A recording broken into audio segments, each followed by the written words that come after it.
Ito, talagang marami pong mga nangyayari. Kahit Sabado, ang balita hindi nagbabago. Hindi lumalamig pala. Lalong tumitindi. Pero ito, kakaiba po itong balitang ito.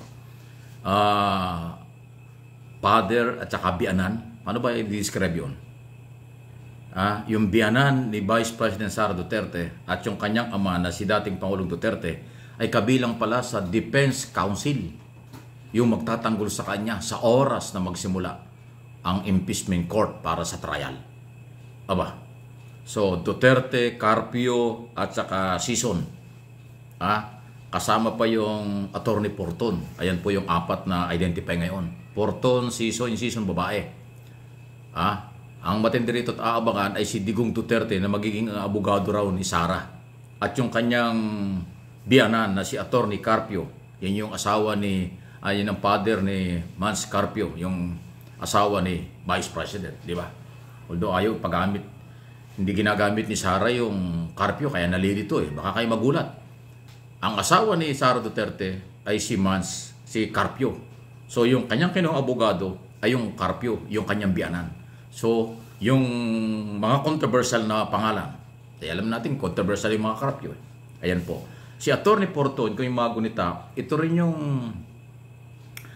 abogado nung natandaan nyo na si Erap nagkaroon ng trial. Yung magkapatid na Porton. Ito yung isang Porton, ang siyang kasama rin daw doon sa Defense Council. So, ano ito? Kabang-abang Ano kayang gagawin ni dating Pangulong Duterte? Hindi siya pwedeng magmura, hindi siya pwedeng magbanta kasi trial ito. Palagay ko magiging papel ni Duterte diyan ay parang panghatak ng followers. Pero alam niyo, pagka impeachment trial, kahit pa mag-rally kayo na mag-rally o kahit na ganun karami yung followers, hindi naman ho doon titingin ang mga senador judge sa followers. Hopefully, sa ebidensya titingin. Mayroon bang ebidensyang matibay na may ipipresenta ang prosecutor? Ay matibay yan. Kasi graft and corruption at marami pang iba. Di umano ill-gotten wealth. Di umano merong bilyong-bilyong nakatago sa bangko ang mga Duterte. At saka ho yung matinding banta at pagbumura laban sa ating Pangulo, First Lady at Speaker. Sa matindi. Walang duda, kahit sinong prosecutor o kahit na private prosecutor, pag tinanong nyo tungkol ho dyan sa ebidensya, talagang ang tingin nila malakas. Marami na ako na-interview ng abogado sa telebisyon. Lahat sinasabi nila kakaiba itong ebidensyang ito. So walang duda na yung article of impeachment na ilalaban ng mga prosecutor, taga-usig, ay malakas. Ang aabangan dito, paano harangin, paano makounter nitong si dating Pangulong Duterte, Attorney Carpio, Porton at saka Sison, na lumabas ng pangalan na di umano, ayan ang magiging tagapagtanggol ni Sara Duterte kapag ka nag-trial na. Hopefully mag-umpisa sa lalong madaling panahon dahil kinukulit na ng taong bayan si Escudero, ang Senate President.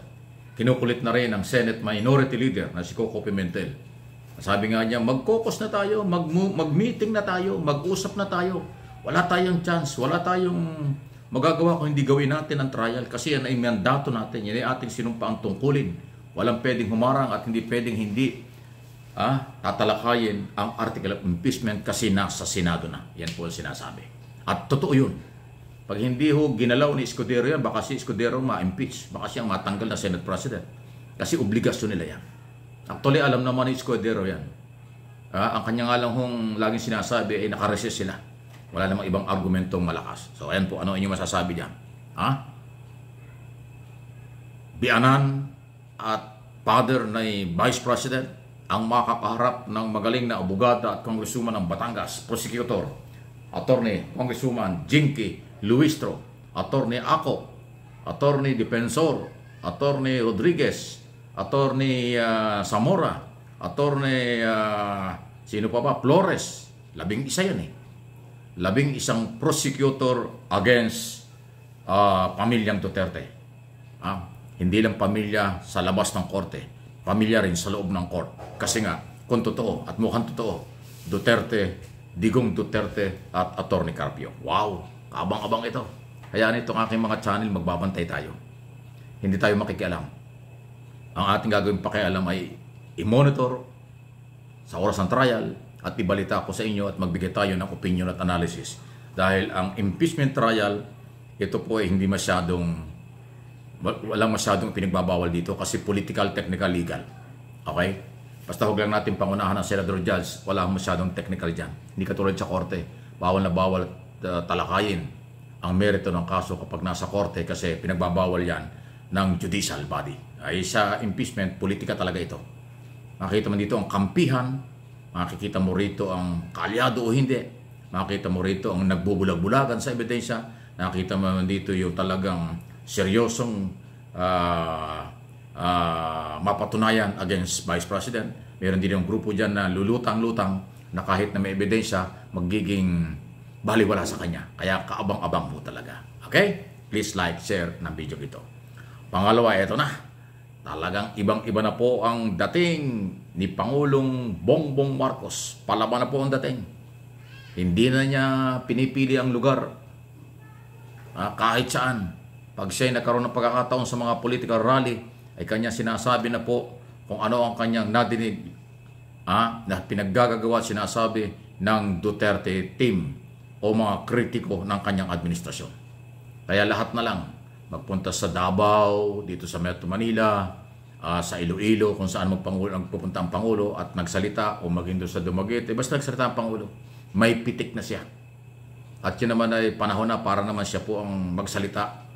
Dahil ito hong kampanya ay mahalagang malaman ng taong bayan kung ano talaga ang katotohanan. Kaya itong galaw ng Pangulo na pumipitik na, bumabanat na, nagre-react na sa mga kritiko, iyan ay pabor sa mga botante dahil nakikita nila yung ipin, yung tapang, yung kailangan na matapang na liderato pagkatapos ng 2.5 years na siya ay pinipersonal ng mga kritiko, ngayon hindi na.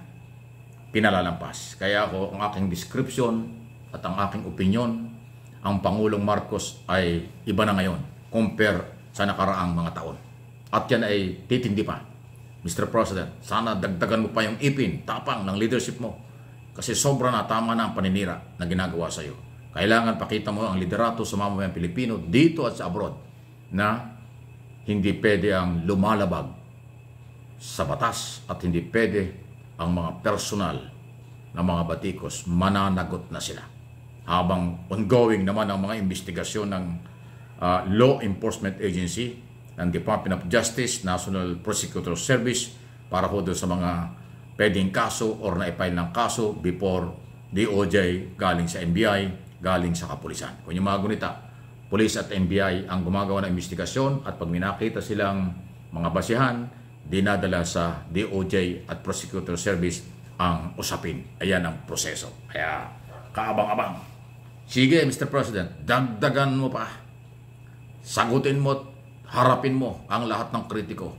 Yan ang gusto ng mga Marcos loyalists. Yan ang gusto ng mga Pilipino nagmamahal at nagmamalasakit sa inyo. Kahit yung mga silent majority, yan ang gusto. Ayaw na nila yung patuloy kang nilalapastangan, walang respeto sa iyo, pero hindi ka kumibo. Ngayon, ginagawa mo na. Yan ang kailangan. Any comment, reaction sa bagay na ito, please like and share ng video.